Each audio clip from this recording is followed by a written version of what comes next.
I don't think anyone is out here saying that like everybody on death row, everybody who's been executed is innocent of those crimes, but I think ultimately we just have to decide what kind of society we want to be. And I personally don't want to live in a society where we're putting people to death when we could be doing better.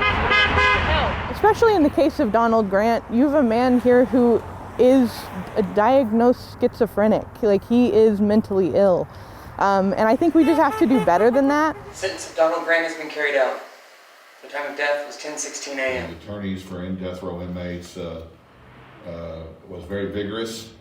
There was no doubt of the sternum rub. He called the doctor who was hooded, called the inmate's name, and then did checked his right arm, but it was very vigorous.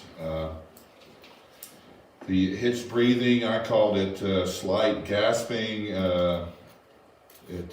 When I saw about 9 times his chest, it was moving up and down throughout until it stopped at the timeline that Sean gave.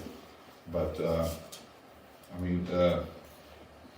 Stouffer's, the last execution was described as uneventful, and I think that would be a good description for this one. I mean, as far as events and incidents during the execution, it certainly was not like what we heard of John Grant back in October. The chanting was he said a lot of stuff that was intelligible, and then at the very end, he started saying stuff that was, I couldn't tell if it was a foreign language or, some of us jotted down speaking in tongues. It was different, and he did that loudly for a minute, for a few seconds actually. It was interesting that the chief of operations who was in the room, who was unhooded, said to him at one point, either inmate Grant or Donald Grant, "We've got to go," something to that effect. And that's when they turned off the mic, which they could only have on from the protocol for 2 minutes. And he again continued to speak after the mic was cut off, looking at his family, and at one point smiled very, very prominently. His spiritual advisor, Don Heath, stood at his feet. He had a white cloth with a communion cup at the bottom, and it looked like he would read scriptures at different times. I didn't see him put his hand on the inmate at any point, but he read scriptures at different times, including toward the end. Began today at 10:03 a.m. Grant was declared unconscious at 10:08 a.m.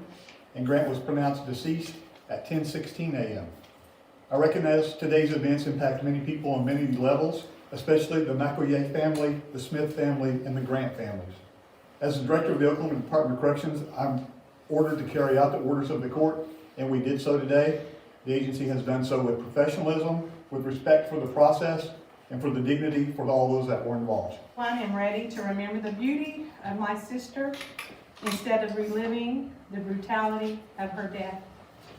As a family, we want to thank the Oklahoma County District Attorney David Prater, Prosecutor Suzanne Lavenue and Sandy Elliott, Oklahoma General Attorney O'Connor, Deputy Chief Jennifer Miller, Assistant Attorney Generals Caroline Hunt and Tessa Henry, Victim Service Coordinator Karen Hunt Cunningham, for all of their hard work and dedication to Brenda's case and to her family, and they will never be forgotten.